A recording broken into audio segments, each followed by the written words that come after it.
ભુજના બહુ મોટા એક સંત અક્ષર નિવાસી સદગુરુ શ્રી ઘનશ્યામ જીવનદાસજી સ્વામી, નામ સાંભળ્યું હશે આપે. બહુ મોટા સંત ઘનશ્યામ જીવનદાસજી સ્વામી, અને એમનો બહુ પ્રસિદ્ધ પ્રસંગ કદાચ તમે ક્યારેય સાંભળ્યો હોય ન સાંભળ્યો હોય, પણ બહુ ધ્યાનથી સાંભળવા જેવો. કચ્છ પ્રદેશમાં નખત્રાણા તાલુકામાં નેત્રા કરીને ગામ, એ નેત્રામાં કાનજીભાઈ પેથાણી એમની વાડીમાં એક ખીજડાનું ઝાડ, અને એ ખીજડામાં શું રહેતા હોય? ભૂત. મોટે ભાગે ત્યાં આ બધાનો વાસ હોય છે. હવે ખીજડામાં બહુ ભૂત રહેતા, અને ધીમે ધીમે ભૂતોની સંખ્યા વધવા લઈ ગઈ.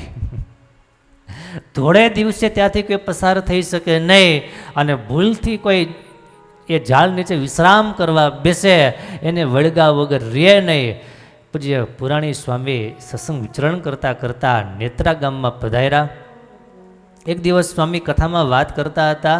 સ્વામી કે સ્થૂળ સૂક્ષ્મને કારણ આ ત્રણ શરીરની વાસના જેને નિર્મૂળ ન થાય એને ભૂતની યોનિ આવે, એને ભૂત પ્રેતાદિકના દેહમાં બહુ વર્ષો સુધી હેરાન થવું પડે, દુઃખ ભોગવવા પડે. આમ સ્વામી ભૂત યોનિ પ્રેત યોનિની બધી વાત કરતા હતા. એ સમયે કાનજીભાઈ જે સભામાં બેઠા હતા, કાનજીભાઈ પેથાણી, એમણે સ્વામીને વાત કરી કે સ્વામી, મારી વાડીમાં તમે કયો એવું છે? સ્વામી કે શું? મારી વાડીમાં ખીજડો, અને ખીજડામાં એટલા બધા સ્વામી ભૂત રહે છે, બહુ માણસોને હેરાન કરે છે, ત્રાસ આપે છે, અને ભૂત યોનિમાંથી સ્વામી મુક્ત કરો તો સારું. ઘનશ્યામ જીવન સ્વામી કે ઠીક છે, આજે સાંજે ઠાકોરજી જાગે, ઉત્થાપન થાય, 4 વાગ્યે તારી વાડીએ અમે આવશું. 4 વાગ્યા માનસી પૂજા કરી અને સંતો પરવારી ભગવાનના દર્શન કરી, અને હરિભક્તો કેટલા કુહાડા આયરે લ્યો, કુહાડા સ્વામી આયરે લેવડાવ્યા, અને કાનજીભાઈની વાડી અને ખીજડા પાસે પહોંચ્યા. ખીજડાને જોઈ અને સ્વામી કહો, ઓહો હો, બહુ બધા અહીંયા લઠ્ઠો છે અહીંયા તો. ઘનશ્યામ જીવન સ્વામી કહે, આમ કહી સ્વામી પ્રસાદીનું જળ સાથે લાવેલા હાથમાં અંજલિ લઈ અને ખીજડા ઉપર છાંટતા જાય, સ્વામિનારાયણ સ્વામિનારાયણ સ્વામિનારાયણ. આમ સ્વામી ભગવાનનું નામ સ્મરણ કરતા જાય અને પાણીનો છંટકાવ કરતા જાય. અને હરિભક્તોને કે હરિભક્તો ધૂન ચાલુ કરો. હરિભક્તોએ બધાએ મહામંત્રની ધૂન શરૂ કરી અને પાણી છાંટતા જાય. અને સ્વામી કે કોઈ બીતા નહીં હો કોઈ. આ ભૂતનું કામ એવું છે. આમ બધા એમ કહેતા હોય કે અમે માનીએ નહીં, પણ જો આવે ને તો પછી હું થાય કાંઈ નક્કી નહીં. એ કેટલું બગડે એ કાંઈ નક્કી નહીં, ક્યાં જવું એ કાંઈ ખબર પડે નહીં. એટલે સ્વામી અગાઉ જ કીધું કંઈ બીતા નહીં.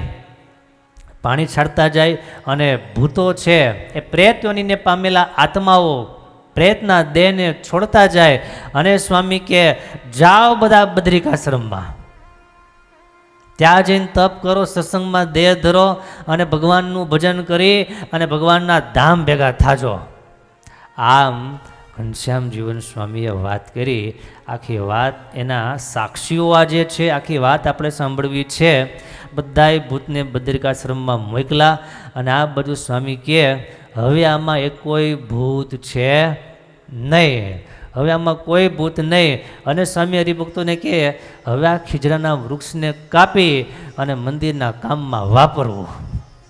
આનું પણ કલ્યાણ આપણે કરવું છે. આના ખીજડાના ઝાડમાં રહેલા આત્માનું પણ આપણે કલ્યાણ કરશું. આમ સ્વામીએ વાત કરી.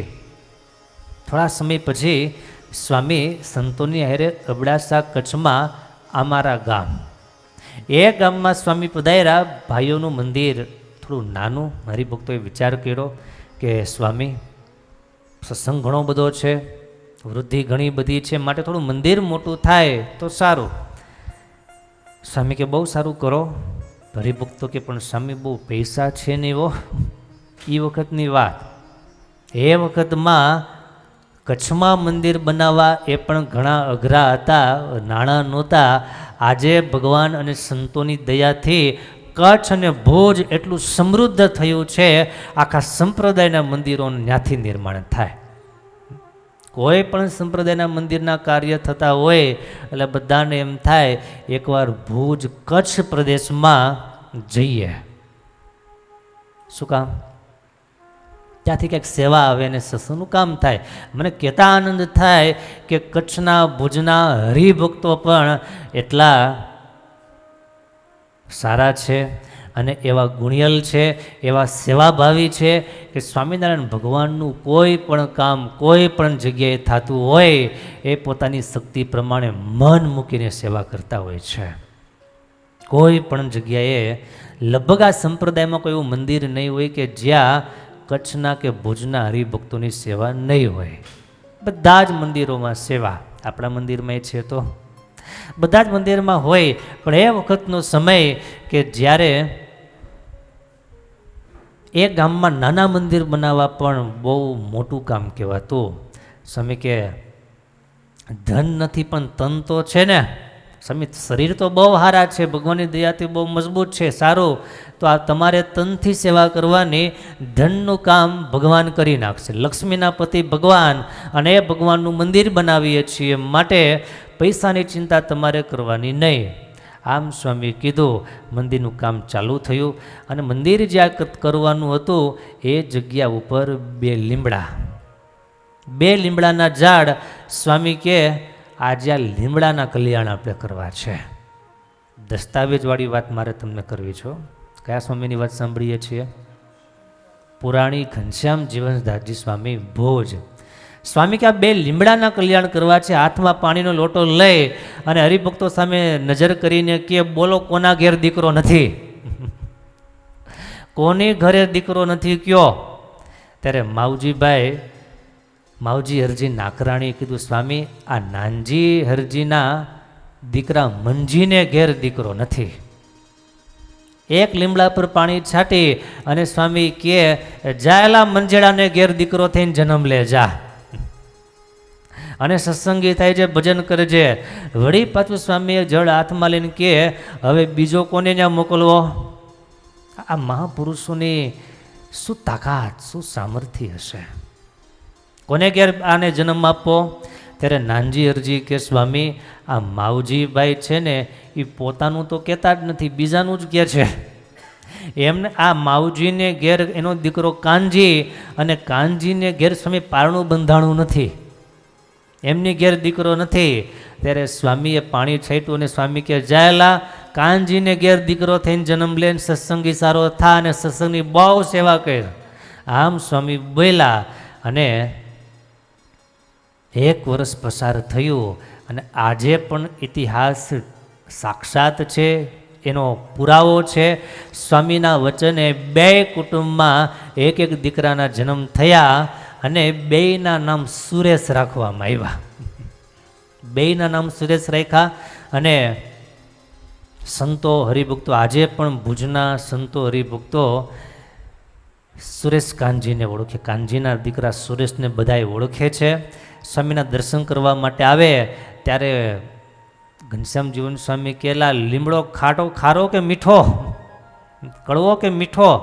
તે સાંભળીને અને કાનજી કે સ્વામી લીમડો તો કડવો હતો પણ તમારી નજર પડી એટલે મીઠો મધ જેવો થઈ ગયો અને તમારી દયાથી આ સત્સંગ મેળો છે અને બહુ સારા હરિભગત થયા. વાલા ભક્તજનો, આજની તારીખમાં પણ આ બધા હરિભક્તોના પરિવાર, એમની વંશ પરંપરા હજી પણ મોજૂદ છે અને કચ્છના અબડાસા તાલુકામાં એક પણ સત્સંગીનું ઘર એવું નહીં કે સ્વામીએ ત્યાં સત્સંગ ન કરાયો હોય. સાવ કોરી પાટી પણ સ્વામીએ મહેનત કરી અને અબડાસા વિસ્તારમાં બહુ સારો સત્સંગ કરાવ્યો.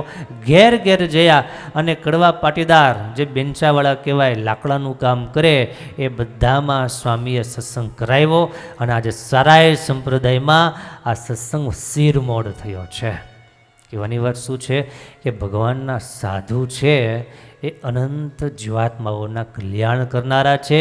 આ લોકમાં હિત કરે અને મર્યા પછી પણ હિત કરે છે. આવા ભગવાનના સંતો એ ખરેખર ભગવાનના મોકલેલા છે અને ભગવાનના ધારક પરમહંસો છે.